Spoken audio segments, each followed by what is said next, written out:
no falten, vénganse, hagan tiempo. Ahí nos reunimos para escuchar la palabra del Señor, que bien nos hace falta para seguir hacia adelante. Hermanos, recuerden, a las 5 de la tarde, el próximo sábado, ahí nos estaremos reuniendo, hermanos. Amén. Que el Señor les bendiga y es todo. Le pasamos el tiempo al pastor Carlos.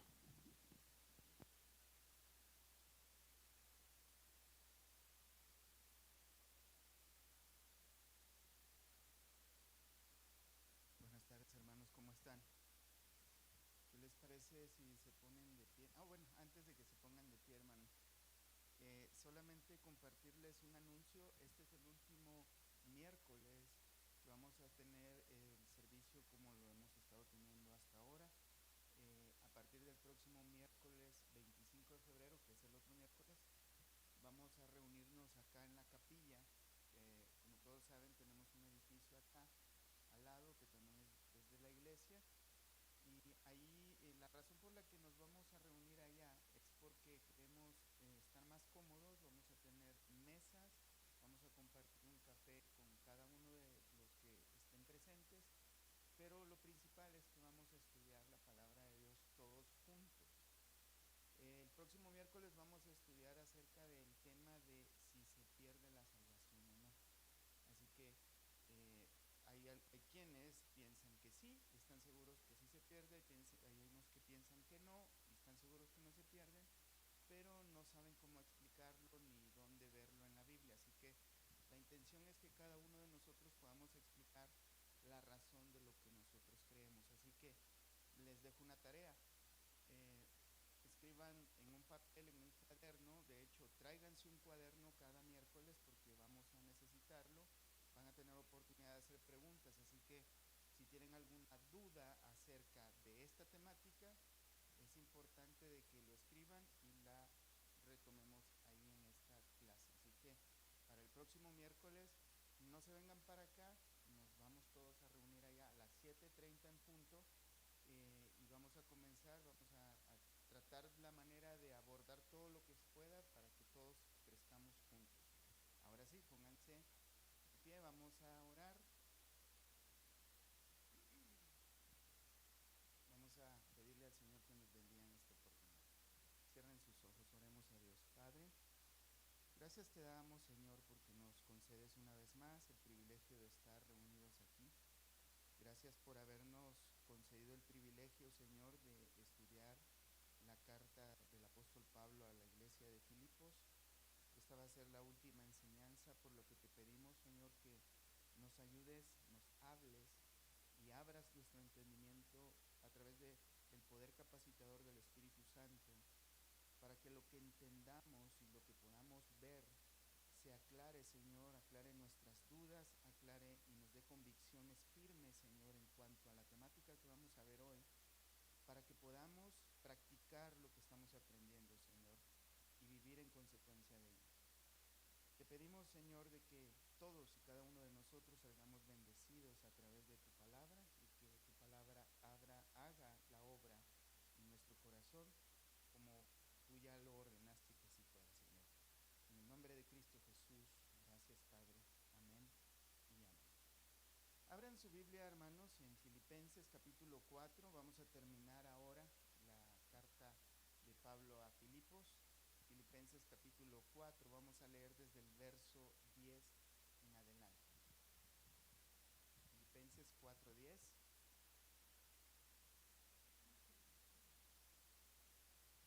¿Están listos, hermanos?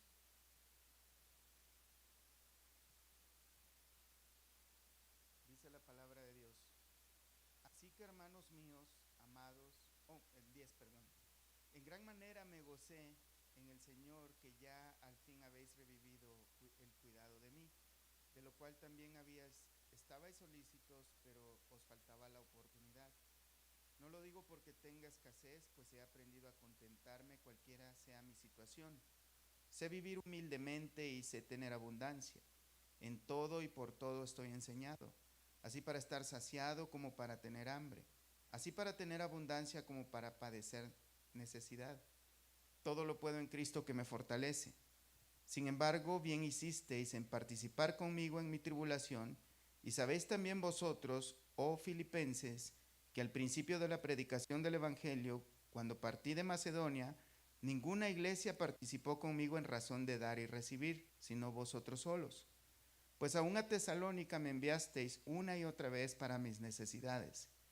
No es que busque dádivas, sino que busco fruto que abunde en vuestra cuenta. Pero todo lo he recibido y tengo abundancia. Estoy lleno, habiendo recibido de Epafrodito lo que enviasteis, olor fragante, sacrificio acepto, agradable a Dios. Mi Dios pues suplirá todo lo que os falta conforme a sus riquezas en gloria en Cristo Jesús. Al Dios y Padre nuestro sea la gloria por los siglos de los siglos. Amén. Saludad a todos los santos en Cristo Jesús. Los hermanos que están conmigo os saludan. Todos los santos os saludan, y especialmente los de la casa de César. La gracia de nuestro Señor Jesucristo sea con todos vosotros. Amén. Hasta ahí la lectura, hermanos. En esta oportunidad vamos a ver, hermanos, el asunto, el tema del contentamiento cristiano y la providencia de Dios. Todos sabemos lo importante que es tener contentamiento. De hecho, es algo muy recurrente, es un mensaje muy recurrente en la palabra de Dios, tener gozo. De hecho, la carta a Filipenses se le conoce como la carta del gozo. Lo que necesitamos aprender, hermanos, es de dónde debe provenir el contentamiento cristiano. Porque todos sabemos que el contentamiento en el mundo, el contentamiento del mundo es otra cosa. La gente se pone contenta si se gana la lotería, si consigue un mejor trabajo. Algunos se sienten muy contentos con el pecado. En el caso de hombres que tienen una vida inmoral, se sienten muy contentos de ser infiel a sus esposas, y las mujeres que son infieles también. Hay personas que se deleitan en cosas terrenales que no son del todo malas, pero en el caso del cristianismo el contentamiento debe de ser diferente. Más bien no debe ser, sino es diferente. Lo que nosotros tenemos que aprender es de dónde proviene el contentamiento del creyente. De hecho, Pablo nos va a revelar el secreto del contentamiento cristiano.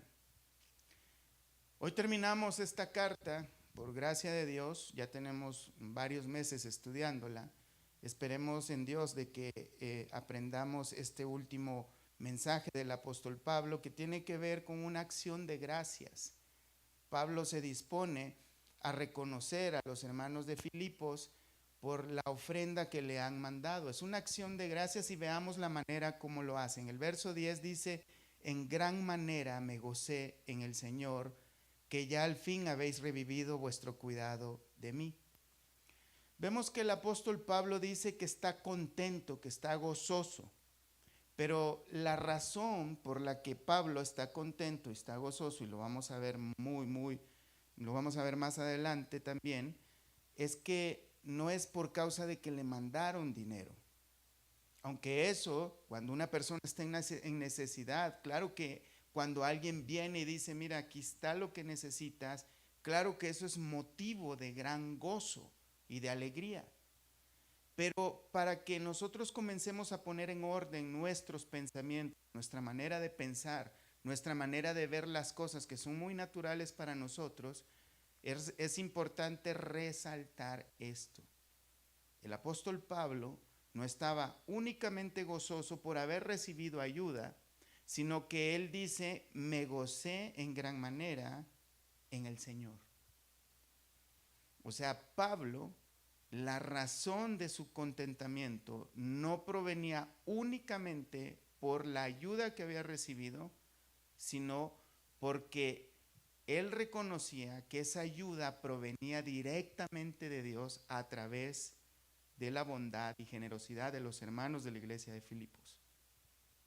De manera que él primeramente da gracias a Dios, se goza en Dios, y claro, agradece a los hermanos por la ayuda que le dieron. Vemos que él dice: en gran manera me gocé en el Señor. Él está lleno de gozo en el Señor, pero no es el dinero, no es los recursos que mandaron la causa del gozo. La primera razón para estar contento entonces es que los hermanos, siendo obedientes a Dios, entendiendo la gracia de Dios, y de esto abunda un poquito más adelante, entendiendo los creyentes de Filipos qué es ser un verdadero cristiano, ellos se disponen a darle ayuda al apóstol Pablo. La segunda razón es porque los hermanos finalmente se acordaron de él. No es que se habían olvidado de él, sino que finalmente después, y los comentaristas de esta carta dicen que posiblemente ellos habían dejado de ayudar al apóstol Pablo por ya tal vez años. Entonces, Pablo se alegra también, se contenta, porque ellos finalmente se volvieron a acordar de él. Al fin revivieron el cuidado de mí. Y la frase que él utiliza para decir al fin revivieron es una palabra en el griego, es una frase en el griego que tiene que ver con un árbol que parece muerto, que ya está seco, pero que florece. O sea, Pablo está viendo el fruto de la fe y la gracia obrando de ellos como algo que se estaba marchitando, pero como una planta o un árbol que florece en primavera, que revivieron el cuidado en mí. Ellos se preocupaban mucho por el apóstol Pablo, ellos estaban solícitos, dice. Él reconoce eso, de manera de que no es que Pablo, perdón hermanos, no es que Pablo estaba reprochándoles, sino él está agradeciéndoles y felicitándoles y reconociéndoles de que ellos sí se preocupaban por él, sí estaban muy atentos de las necesidades de él, pero parece que ellos no tenían la oportunidad de brindarle la ayuda. No tenemos muy claro a qué se refiere que no tuvieron la oportunidad, pero sí estaban solícitos, sí estaban preocupados por la situación del apóstol Pablo. Recordemos que el apóstol Pablo estaba preso. El apóstol Pablo se encontraba preso y hay algo que es importante, hermanos, que conozcamos, que él no estaba en una cárcel romana, sí gozaba de ciertos privilegios, pero los privilegios que él estaba gozando era que estaba en una casa, pero sí estaba esposado, encadenado con un soldado. Pero en ese tiempo no eran las cárceles como ahora, que hasta los llevan al dentista, les dan cuidados de salud y les dan de comer. En esos tiempos los presos tenían que ir los familiares a darles de comer. Entonces, lo que él disfrutaba entonces era que tenía libertad de que le pudiesen visitar quienes quisieran y le pudieran llevar cualquier cosa que él necesitara. De manera que, por ejemplo, Lucas, que estuvo mucho tiempo con él, y también Epafrodito, que estuvo con él. De hecho, se sabe en una de las cartas de Pablo que hubo un hombre que era un esclavo, también estuvo con él. Timoteo hubo un tiempo que estuvo con él. Tito estuvo un tiempo con él. De manera que habían varios hermanos que pasaron mucho tiempo con él sirviéndole, porque él no podía salir, estaba preso. Ahora es importante entender que mientras él estuvo preso, Dios utilizó esa circunstancia para que Pablo, inspirado por el Espíritu Santo de Dios, pudiese escribir algunas de las cartas que ahora son parte del Nuevo Testamento. Dios tiene planes maravillosos y no son como aquellos que luego mencionan algunos predicadores, ¿no? Planes con propósitos para la gloria de Él, no para el beneficio individual. De manera, hermanos, que el contentamiento cristiano proviene primeramente, de estar contentos en Dios, y Pablo se dispone a revelarnos este secreto. Dice en el 11, No lo digo porque tenga escasez, pues he aprendido a contentarme cualquiera que sea mi situación. Una vez más, recordemos que Pablo estaba preso, Pablo estaba en necesidad, Pablo no solamente estaba en necesidad, sino que estaba preocupado por las iglesias. Y no hay nada peor, hermanos, que estar preocupado y literalmente encadenado sin saber nada de lo que está pasando y sin poder hacer nada al respecto. Y Pablo sufría mucho por eso, sentía mucha necesidad de saber cuál era el estado espiritual de los hermanos, porque sabía que andaban muchos falsos maestros rodeándolos y tratando de engañarles. Es importante recordar entonces la situación del apóstol Pablo, que estaba en grave necesidad, estaba preso con necesidades físicas, económicas, porque no tenía dinero, y cuando dice que él no está contento con los hermanos, no los felicita por el dinero, por la ayuda únicamente, y ahora, porque sabe que el problema es un problema hablar de dinero, es algo muy, muy grave, y más porque a Pablo ya lo habían acusado los falsos maestros antes de que él trabajaba y servía a Dios por dinero. Es una de las cosas que él va a defender en las cartas a los Corintios, que lo acusan a él de que él estaba por dinero sirviendo a Dios. Entonces, él dice, no lo digo porque tenga escasez, no es porque tenga necesidad económica, no es eso el motivo por el que me siento contento. Y no es eso por el que les estoy dando las gracias únicamente, aunque sí lo reconoce. Y agrega, y este es el secreto, pues he aprendido.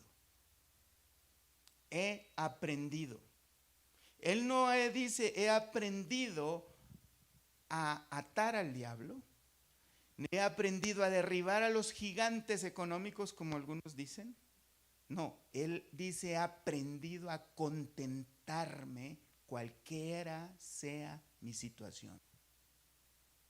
De manera, hermanos, que el contentamiento cristiano y la frase que él utiliza para decir, he aprendido a contentarme, es tomada de unas frases del griego que se usaba en el mundo pagano para aquellos que buscaban la revelación del secreto de la felicidad o del contentamiento. Y Pablo toma esas palabras del mundo pagano y dice, yo sí he encontrado el secreto. Y dice, cualquiera sea mi situación.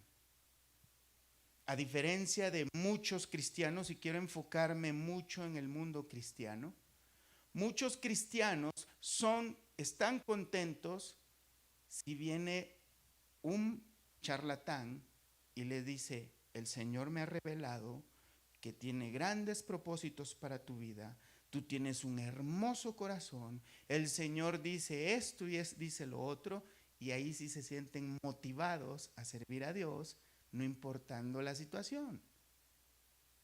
Cuando alguien los adula, cuando alguien les miente, y tenemos lugares llenos, repletos de personas haciendo cualquier cosa a cualquier costo, solo porque les han dicho palabras que les inflan el ego. Algunos otros cristianos se sienten muy contentos si las cosas marchan bien, hablando de la economía, por ejemplo. ¿Quién no se va a sentir feliz si la cuenta de banco está rebosando de dinero, si todas las cosas están marchando bien, si tenemos salud, si estamos emocionalmente felices y contentos? Pero la felicidad de todas esas cosas proviene de las cosas terrenales y es temporal. Pero Pablo dice que el secreto de su contentamiento es que ha aprendido a estar contento cualquiera sea su situación. No si las cosas marchan bien, no si hay bastante dinero, no si hay promesas de que Dios va a hacer grandes cosas en tu vida. Dice que es cualquiera que sea su situación. La situación de Pablo era delicada. De hecho, como vimos en los capítulos anteriores, él estaba esperando un veredicto en el que podían condenarlo a muerte. Pero él decía, todo lo puedo en Cristo que me fortalece. Él decía, para mí el vivir es Cristo y el morir es ganancia. A él no le importaba eso, porque el gozo que él había aprendido provenía de Jesús mismo.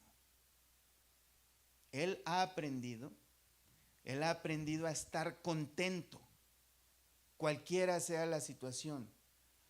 Él ha aprendido a padecer hambre, a tener persecución, a tener necesidad, a estar preocupado por los demás hermanos. Y él podía decir, ya no vivo yo, mas Cristo vive en mí. Cristo era la felicidad y el gozo. Ese es el secreto de Pablo, el mismo secreto. El secreto de Pablo es el mismo Cristo. Su evangelio, la obra, la misión que él había tomado como suya propia de predicar a Cristo como lo más importante que existía para él.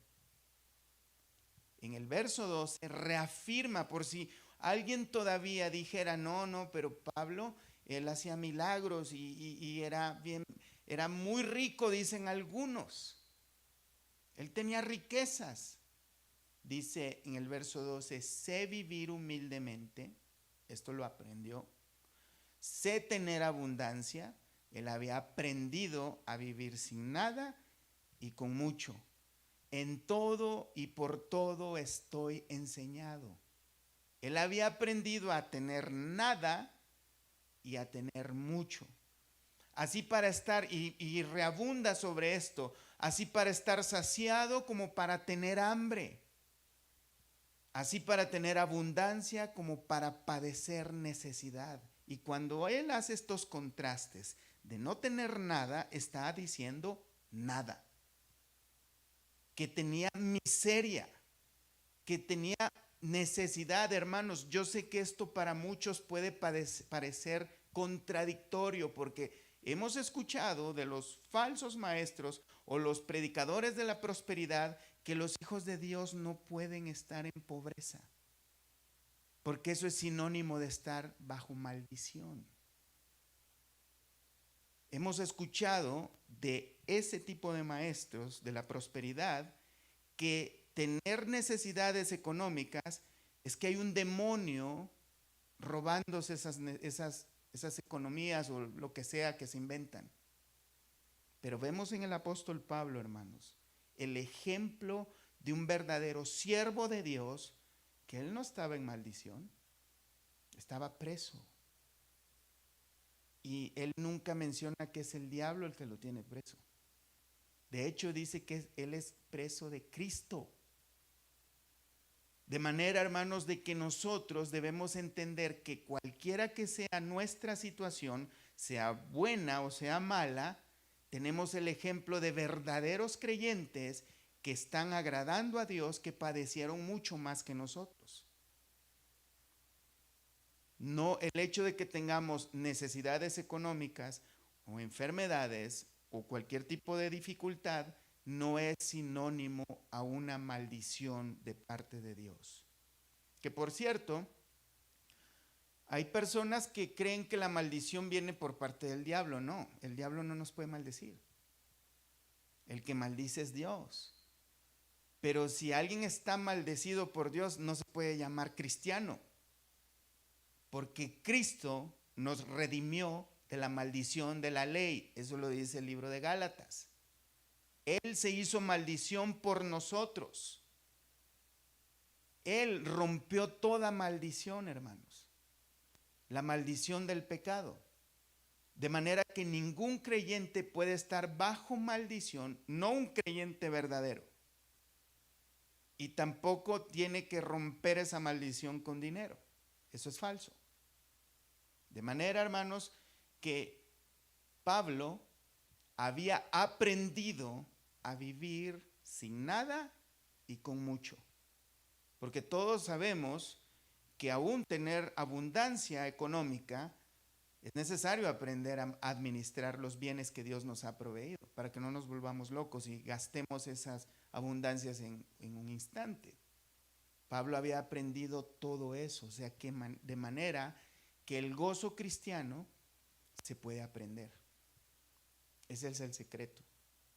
Se puede aprender. No es algo de que nos vamos a ir a dormir y vamos a amanecer gozosos. O va a venir una persona, va a imponer sus manos o nos va a rociar con aceite y ya vamos a tener gozo. Debemos aprender a gozarnos en el Señor, cualquiera sea nuestra circunstancia. Pero este gozo, hermanos, como lo que podemos ver acá, Pablo lo enseña con claridad. Es a través de la experiencia de las dificultades. En medio de la dificultad, Pablo aprendió a acudir al Señor y a gozarse en Él, esperando y dependiendo totalmente de Él, al punto que en el verso 13 dice, todo lo puedo en Cristo que me fortalece. Este es un versículo que muchos han tomado y lo usan muy mal. Lo usan para cualquier cosa, lo usan como si fuera un amuleto. Ahí tenemos a gente yendo al gimnasio y diciendo que va a levantar una pesa de lo más pesado que puede porque todo lo puede en Cristo que me fortalece. Hay personas diciendo yo voy a tener esa casa, sí, pero esa casa no está a tu alcance económico. Todo lo puedo en Cristo que me fortalece y sí la voy a tener. Y tenemos a la gente usando esa frase como si fuera una frase mágica. Pero veamos dónde está este texto, en medio de qué contexto está ese texto de necesidad económica. Pablo dice, he aprendido a no tener nada. He aprendido a tener mucho. ¿Por qué lo he aprendido? ¿Cuál es el secreto? Cristo me fortalece. Cristo me da la fuerza. Cristo me da la capacidad. Cristo me da el contentamiento para tener hambre. No, hermano, tú estás equivocado, podría decir alguien. La Biblia dice, yo joven fui, he envejecido y no he visto un justo que padezca o su descendencia que mendigue pan. Primera de Corintios 4:11. Este es Pablo defendiendo su ministerio. Dice, hasta ahora padecemos hambre. Este es el apóstol Pablo, hablando de él y sus colaboradores. Hasta ahora padecemos hambre, tenemos sed, estamos desnudos, somos abofeteados y no tenemos morada fija. No tenía ni siquiera casa. Nos fatigamos trabajando con nuestras propias manos, nos maldicen y bendecimos, padecemos persecución y la soportamos, nos difaman y rogamos. Hemos venido a ser hasta ahora como la escoria del mundo, el desecho de todos. Ese es el gran apóstol Pablo. Hablando de él, su ministerio, lo que él experimentaba sirviendo a Dios, es muy diferente a lo que se predica hoy en día. También los cristianos se enferman. También los cristianos tienen necesidades económicas. También los cristianos se mueren. Sí sabían, ¿verdad? Que se mueren. Sí. Entonces, todos por igual vamos a tener dificultades. Alguien podría decir, entonces, ¿de qué sirve ser cristiano? ¿Qué beneficio hay? Bueno, el beneficio es que no vas a pasar la eternidad en el infierno. Cristo nos ha salvado de la maldición de la ley para darnos una vida eterna en la cual vamos a estar juntamente con Él por la eternidad. Todo lo puedo en Cristo que me fortalece. Pablo menciona que es Cristo el que da la fuerza, el que da la capacidad, el que da el contentamiento. De hecho, no es el único. Isaías dice, en el libro de Isaías 40, verso 29, dice: Él da esfuerzo al cansado y multiplica las fuerzas al que no tiene ningunas. Los muchachos se fatigan y se cansan, los jóvenes flaquean y caen, pero los que esperan a Jehová tendrán nuevas fuerzas, levantarán alas como las águilas, correrán y no se cansarán, caminarán y no se fatigarán. Pero veamos esa analogía, hermanos, y traduzcámosla a la necesidad económica. Dice Isaías que Él multiplica las fuerzas al que no tiene ningunas. Para que una persona pueda experimentar el secreto del contentamiento, debe también experimentar la falta del contentamiento, ¿no es así? Porque entonces, ¿cómo podría haber la diferencia? Al igual que Isaías dice que Dios da fuerza al que no tiene ninguna. ¿Cómo podría haber una persona que está debilitado que Dios le ha dado fuerza? Solamente experimentando la situación de no tener fuerza. ¿Cómo puede darle fuerzas al cansado?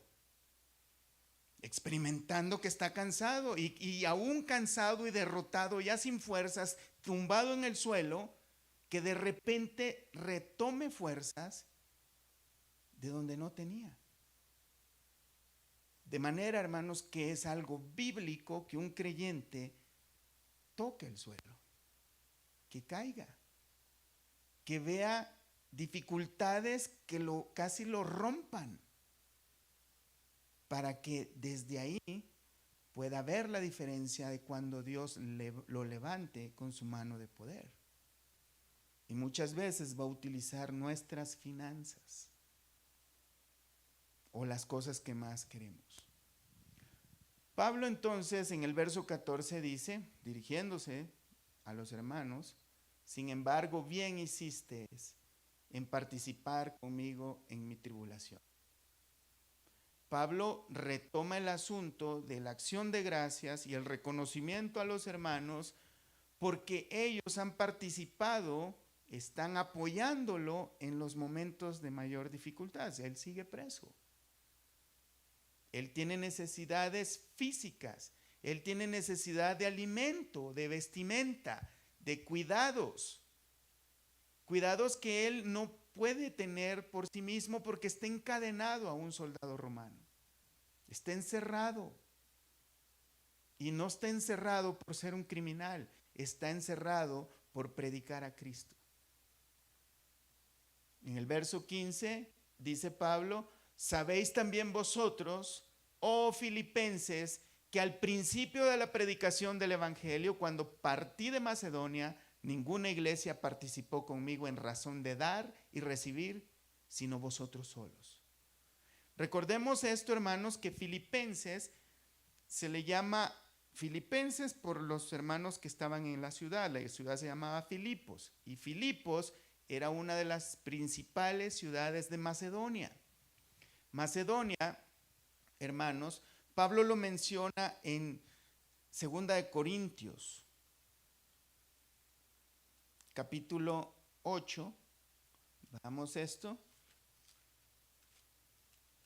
En el verso 1 dice: asimismo, hermanos, os hacemos saber la gracia de Dios que se ha dado a las iglesias de Macedonia. Está hablando de los filipenses.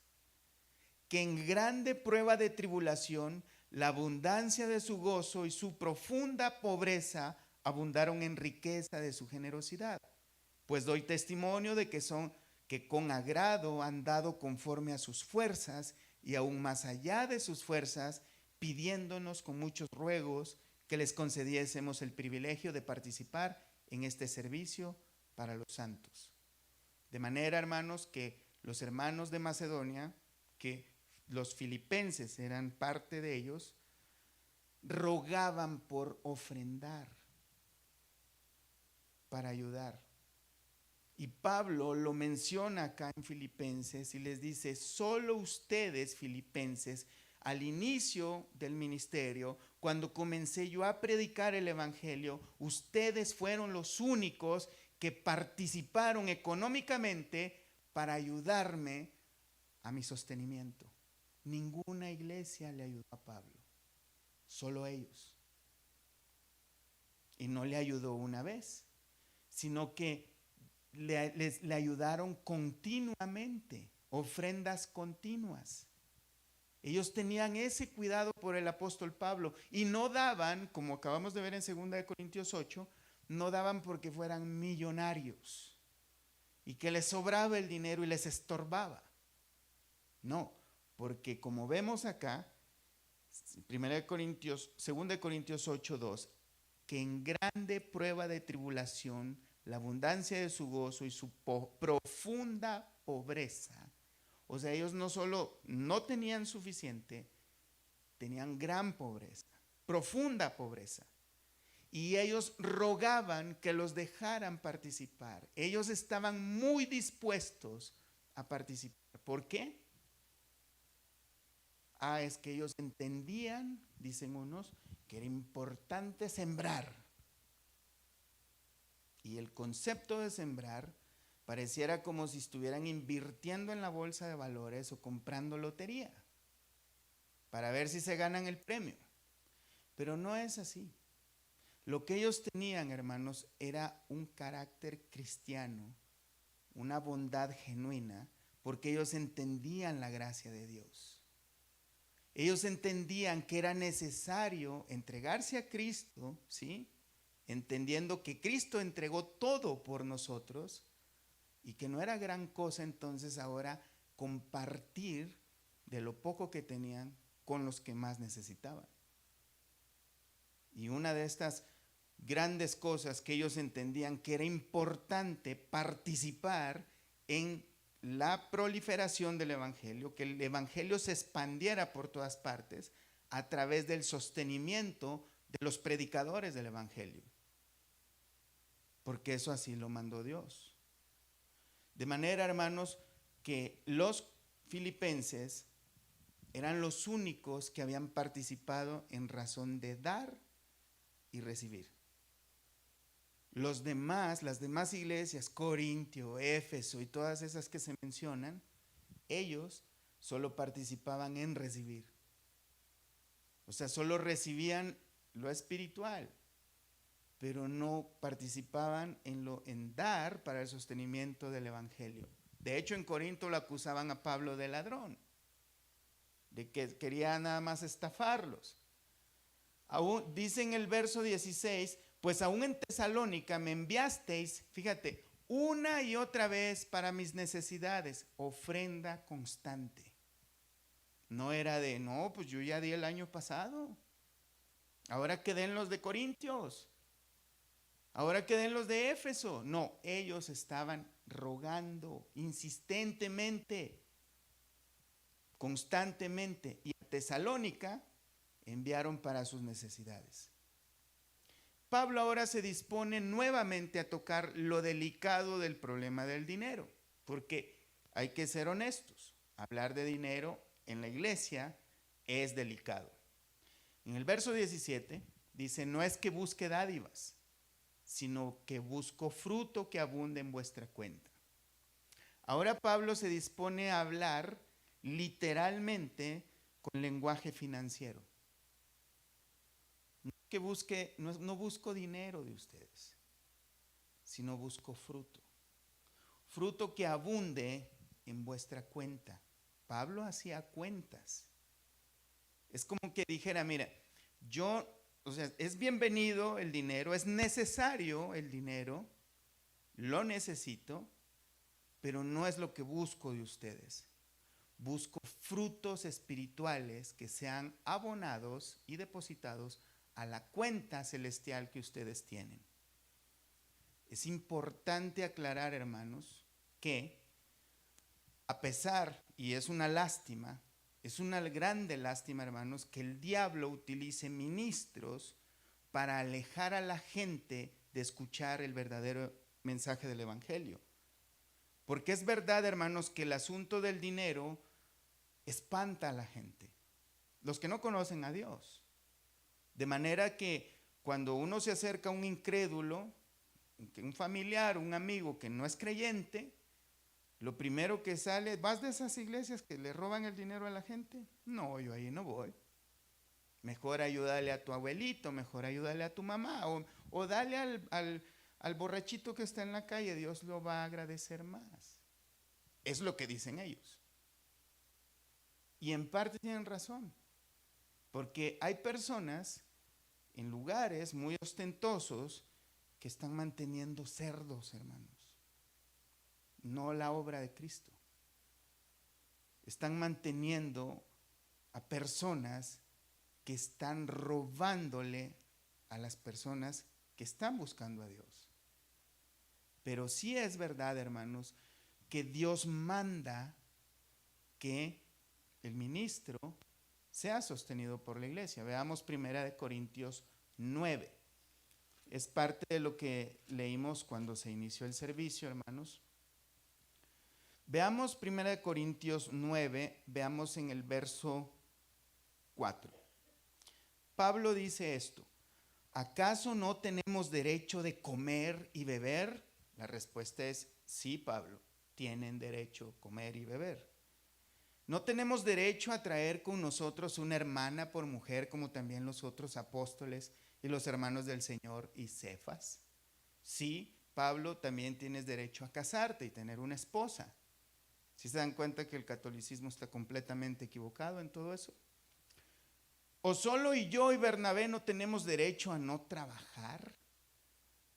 Los ministros tienen derecho a no tener un trabajo secular, pero siempre y cuando se dediquen al 100% al ministerio de la iglesia. No para que estén de holgazanes viendo televisión o haciendo otras cosas. Sí, el ministro tiene derecho a depender totalmente de la iglesia.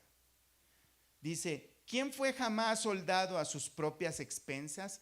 Es absurdo pensar que un soldado se va a enlistar al ejército y él va a comprar su fusil, sus zapatos, sus botas, sus balas y todo eso. No, el gobierno le tiene que proveer eso, ¿verdad?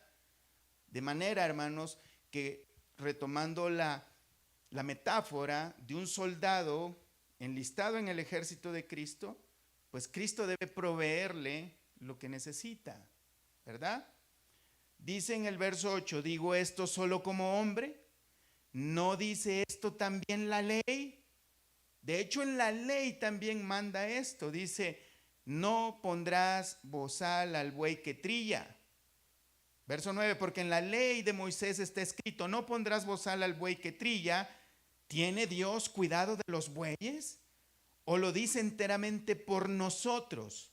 Pues por nosotros escribió, porque con esperanza debe arar el que ara, y el que trilla con esperanza de recibir del fruto. De manera que Pablo dice, si nosotros sembramos entre vosotros lo espiritual, ¿es gran cosa si segáramos de vosotros lo material? Si otros participan de este derecho sobre vosotros, ¿cuánto más nosotros? De hecho, entonces, hermanos, es un mandato de Dios que el pastor debe vivir, ser sostenido por la iglesia. Pero fíjate lo que dice Pablo. Pero no hemos usado de este derecho, sino que lo soportamos todo, por no poner ningún obstáculo al evangelio de Cristo. ¿No sabéis que los que trabajan en las cosas sagradas comen del templo y que los que sirven al altar del altar participan? Así también ordenó el Señor a los que anuncian el evangelio que vivan del evangelio. Es un mandamiento de Dios. Pero yo de nada de esto me he aprovechado, ni tampoco he escrito esto para que se haga así conmigo, porque prefiero morir antes que nadie desvanezca esta mi gloria. Pues si anuncio el evangelio no tengo por qué gloriarme, porque me es impuesta necesidad y ay de mí si no anunciar el evangelio. Por lo cual, si lo hago de buena voluntad, recompensa tendré. Pero si de mala voluntad, la comisión me ha sido encomendada. ¿Cuál pues es mi galardón? Que predicando el evangelio, presente gratuitamente el evangelio de Cristo para no abusar de mi derecho en el evangelio. Pablo, por un tiempo, él decidió trabajar con sus propias manos y predicar el evangelio por un tiempo. Pero hubo un momento que ya no pudo hacerlo y tuvo necesidad de vivir de la bondad de los hermanos. Solamente como paréntesis, hermanos, quiero decirle a todos, muchos ya lo saben, tal vez lo digo por alguien que no lo sepa. En el caso de nuestro hermano Luis y yo, que estamos liderando esta congregación, nosotros tenemos nuestro trabajo secular, nosotros no estamos participando de las ofrendas como sostenimiento para nosotros, en absoluto, nada, sino que nosotros dependemos de la gracia de Dios, pero a través de nuestros trabajos seculares que tenemos. Llegará un día, Dios lo permita, en que nos dedicaremos al 100% a la obra, pero de ese día todavía no ha llegado. De manera que las ofrendas que ustedes dan, hermanos, se utilizan al 100% para sostenimiento de este lugar y otras necesidades que se dan, pero siempre es en torno a la iglesia. Nosotros no tocamos ningún centavo. Esto es nada más para aclararnos. Nosotros hemos, por ahora, como Pablo, hemos tratado de, hasta hoy, predicar gratuitamente el evangelio, sin tener nada para nosotros, por ahora. Pero no es porque no tengamos el derecho. Sí tenemos derecho, Dios lo manda, pero no queremos hasta donde las fuerzas nos dé y Dios lo permita, seguir nosotros viviendo a través de nuestros trabajos seculares. Pero oren, hermanos, para ver lo que Dios decida sobre eso al respecto. Pablo entonces no buscaba un beneficio económico. Se lo enseñó a Corinto, se lo enseña a Filipenses. Él buscaba un fruto espiritual de ellos. Los creyentes, hermanos, es verdad que la vida del hombre, lo dijo el Señor Jesús, no depende de los bienes materiales que posea. Muchas personas se miden y malamente, equivocadamente, se miden con otros por los bienes económicos que tienen. Hay personas que presumen de, mira, Dios a mí me tiene bien bendecido y casi ni trabajo. Y mira, todo me sale bien, tengo casa, tengo carro, tengo todo, un montón de cosas.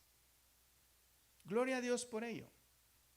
Pero eso no es la manera para medir de que Dios está más contento con nosotros o no. Porque hay personas como Pablo que la está pasando muy mal, como podemos ver. Dios estaba muy contento con él, pero la estaba pasando mal. Y hay personas que piensan que cuando una persona la está pasando mal es porque Dios lo está castigando. Y cuando una persona está rebosando de economía y de salud y de bienestar, es porque Dios está muy contento con esa persona. Pueda que sí, pero tal vez pueda que no. Tal vez esa abundancia es una maldición para esa persona, porque le aleja de Dios. Mira, hermano, muchos hacen alarde y equivocadamente dicen, oh, Israel es muy poderoso, muy rico, y en la Biblia explica, hermano, Israel nunca ha sido el país más poderoso del mundo. Tampoco vemos en la práctica hoy en día que los más ricos sean creyentes siquiera. Ni siquiera creen en Dios. Su Dios es el dinero. De manera, hermanos, que el fruto que Pablo está buscando es la bondad. Es el amor a la obra, el amor al evangelio, el amor que muestran al predicador que está llevando el evangelio a otros, que ellos entienden que es un siervo, un instrumento útil de Dios, y ellos no son a esa manera instrumento útil de Dios, pero la manera que ellos han encontrado de ser un instrumento útil de Dios es aportando dinero a la obra. Las ofrendas son importantes. Es incómodo hablar del dinero. A mí no me gusta hablarles de estas cosas, pero es parte del crecimiento espiritual. Cuando nosotros entendemos, hermanos, que es importante dar también para la obra de Dios, entonces vamos a descubrir lo que es verdaderamente el contentamiento. Hay un crecimiento espiritual porque, hermanos, se está practicando lo que estamos aprendiendo. Estamos practicando la bondad, la generosidad, el amor a la obra de Cristo. Pablo entonces vuelve y retoma el reconocimiento y dice, verso 18, todo lo he recibido y tengo abundancia. Y lo que quiere decir que lo que ha recibido en términos económicos, estoy saciado, ya no necesito más. Y no es que le hayan dado millones de dólares. De hecho, no sabemos cuánto le dio, pero para Pablo estaba suficiente, era suficiente. Estoy lleno, habiendo recibido de Epafrodito lo que enviasteis. Como habíamos dicho, Epafrodito era uno de ellos, de la iglesia, y era mensajero de Filipos y se quedaba sirviendo al apóstol Pablo. Pero agrega un término muy importante que alude a la situación de los sacrificios del Antiguo Testamento. Habiendo recibido de Epafrodito lo que enviasteis, olor fragante, sacrificio acepto, agradable a Dios. Y él retoma la figura de los sacrificios de animales que se hacían en el pueblo de Israel, en el Antiguo Testamento. Cuando sacrificaban un animal, lo quemaban y el incienso que subía al cielo era olor con una fragancia agradable a Dios. Era agradable ofrendar a Dios. Es agradable ofrendar a Dios. Pero hay que entender, hermanos, cómo debe ser la actitud. No es solamente dar dinero. Recordemos la escena que el Señor Jesús resalta en los evangelios, donde hay una mujer viuda que ella deposita nada más lo único que tenía, un par de moneditas. Pero habían otros que depositaban mucho, pero era de lo que les sobraba. De una manera supersticiosa, si yo doy, Dios me va a bendecir. Si yo doy, Dios me va a cuidar. Si yo doy, no me va a faltar nada. La mujer dio todo lo que tenía. Entonces, la actitud a la hora de dar, hermanos, debe de ser en acción de gracias, con agradecimiento por lo que Él ya hizo. No porque nos dio dinero, sino porque Él nos cuida. Dar gracias a Dios en todo, por lo que tenemos. De hecho, en el libro de Hebreos capítulo 13 dice que estemos contentos con lo que tenemos ahora. Es un mandamiento. Estad contentos con lo que tenéis ahora. Tal vez alguien pueda decir, hermano, pero yo no tengo nada, ¿cómo voy a estar contento? Que estés contento. Es lo que dice Dios. Cuando nosotros aprendemos este secreto, entonces vamos a poder ser agradables a Dios.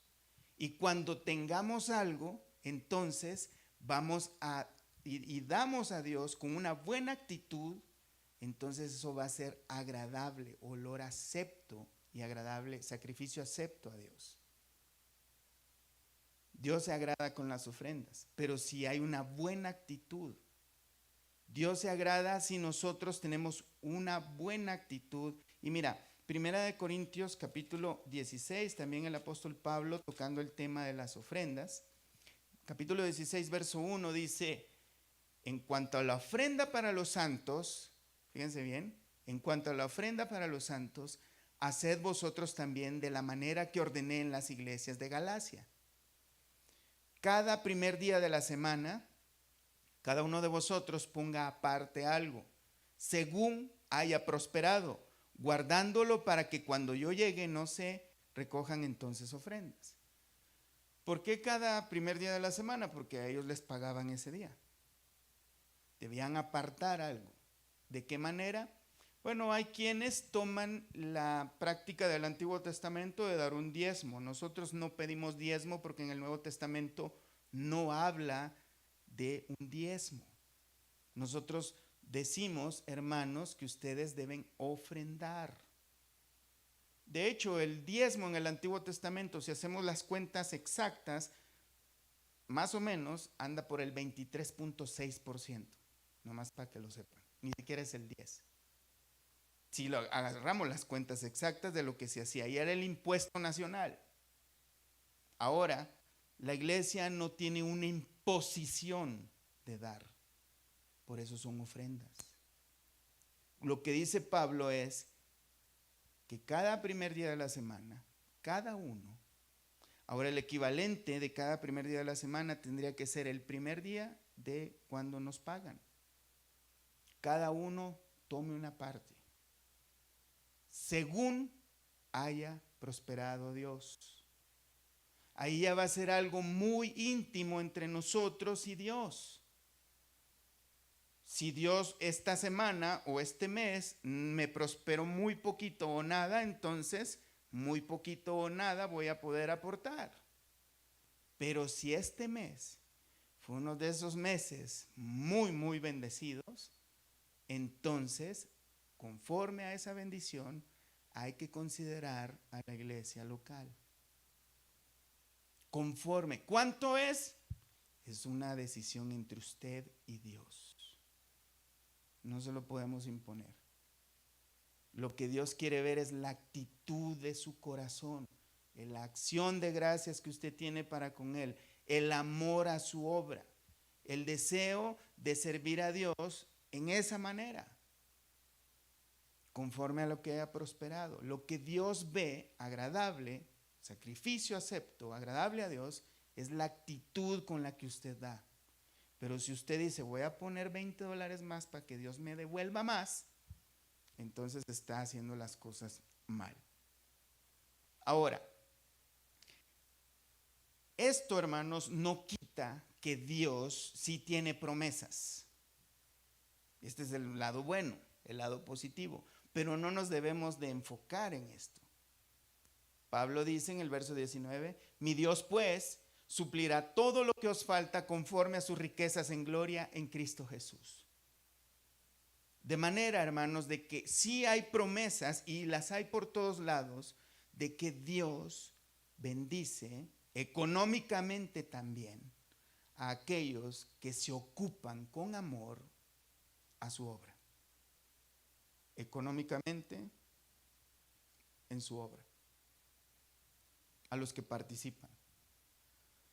Mira que dice, Dios suplirá lo que os falta. Ya vimos que los hermanos filipenses de su pobreza estaban dando grandemente. Podríamos llamarlo de una forma inapropiada tal vez. Ellos estaban siendo abusivos porque estaban dando algo que no tenían casi. Estaban dando casi lo único que tenían para la obra de Cristo. Estaban dando abundantemente. De manera que Dios, lo que promete el apóstol Pablo, entonces Dios va a suplir eso que les hace falta. No se van a quedar sin nada. De manera que es como si dijera Pablo, hermanos filipenses, gracias por su ayuda. No estoy tan contento por la ayuda, sí me da felicidad que ustedes recuerden o reaviven la ayuda que me han estado dando por todo lo largo de mi ministerio, pero estoy más contento con Dios porque me ha enseñado a vivir con escasez y me ha enseñado a vivir con abundancia. Cristo es el que me fortalece, en Él encuentro el contentamiento, pero bien han hecho en seguir ayudándome. No que busque lo de ustedes, no es que busque su dinero. Busco que ustedes sigan creciendo espiritualmente y Dios se agrada con la actitud amorosa y cariñosa que tienen para su obra. Dios va a suplir todo lo que ustedes necesitan. Conforme no a la necesidad suya, sino a las riquezas de Él en su gloria, en Cristo Jesús. Y después de todo, Pablo finaliza diciendo, al Dios y Padre nuestro, sea gloria por los siglos de los siglos. Amén. Se despide de ellos con saludos y dice: saludad a todos los santos en Cristo Jesús. Allí, hermanos, no es que tenían un montón de altares de yeso y esos eran los santos, Santo Tomás, Santo no sé quién. No, los santos son todos los creyentes en Cristo Jesús. Usted es un santo de Cristo Jesús. Yo soy un santo en Cristo Jesús. Y la referencia a esto no es que es persona que tienen alitas y una aureola arriba y que no pecan para nada, sino es cortados del mundo y separados para Dios. Esa es la idea central de una persona que es santo. No es precisamente una persona que es muy buena, sino una persona que ha sido rescatada, separada del mundo para sí mismo, para Dios. Los separados, los escogidos de Dios, los santificados, los elegidos de Dios. Los hermanos que están conmigo os saludan, todos los santos os saludan y especialmente los de la casa de César. De hecho, vemos, hermanos, que de la familia del emperador habían personas que se habían convertido. La gracia de nuestro Señor Jesucristo sea con todos vosotros. Amén. Pónganse de pie, hermanos, vamos a orar.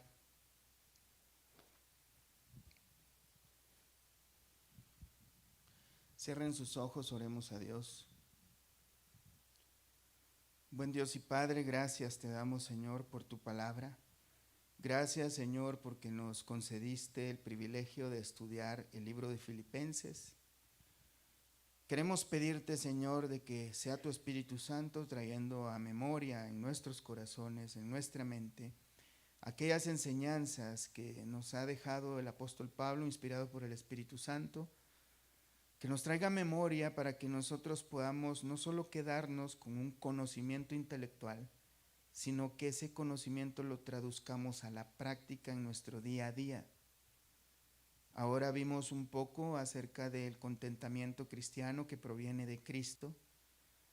Podría ser algo que tal vez no lo hemos figurado correctamente, Señor, pero te pedimos que seas tú, a través del Espíritu Santo, y que tu palabra haga esa obra en nosotros, para que podamos no solamente entenderlo, sino experimentarlo, Señor. Y así como el apóstol Pablo, nosotros podamos decir: he aprendido a contentarme cualquiera sea mi situación. Que no pongamos, Señor, nuestras circunstancias como un ancla o un método para determinar nuestro estado de ánimo, sino que nuestro estado de ánimo no dependa de si nos está yendo bien o nos está yendo mal, si hay personas que nos saludan o no nos saludan, si tenemos amistades o buenas relaciones, que no sea esa o lo que dependa de nuestra fidelidad contigo y que nos mantenga contentos, sino que encontremos el contentamiento como lo encontró el apóstol Pablo. Que nosotros nos quedemos meditando sobre ello, Señor, y que tu Espíritu Santo transforme nuestra mente, nuestra forma de pensar y de sentir, de manera que nosotros podamos contentarnos como lo hizo el apóstol Pablo y todos aquellos santos hombres que describe tu palabra, y que muy seguramente, Señor, en nuestro tiempo hay muchísimos de ellos, aunque no los conozcamos. Ayúdanos a entender eso, ayúdanos a practicarlo, ayúdanos también a motivar a otros para que ellos puedan descubrir ese contentamiento cristiano y que nosotros podamos depender totalmente de la providencia de Dios. Que podamos entender que es Cristo quien nos fortalece, que Dios también va a suplir todo lo que nosotros necesitamos. Es por eso que también el apóstol Pablo decía que por nada nos encontremos afanosos. Era algo que también el Señor Jesús decía, que no nos afanemos en esta vida, qué comeremos o qué beberemos, porque tú tienes cuidado de nosotros, Señor. Ayúdanos a entender esto correctamente, Señor, de manera que no nos desviemos a izquierda ni a derecha, Señor, sino que busquemos con integridad de corazón, Señor, lo que tu palabra quiere decir y que la podamos practicar. En el nombre de Cristo Jesús, nos encomendamos a ti, Señor. Amén y amén. Dios me los bendiga, hermanos.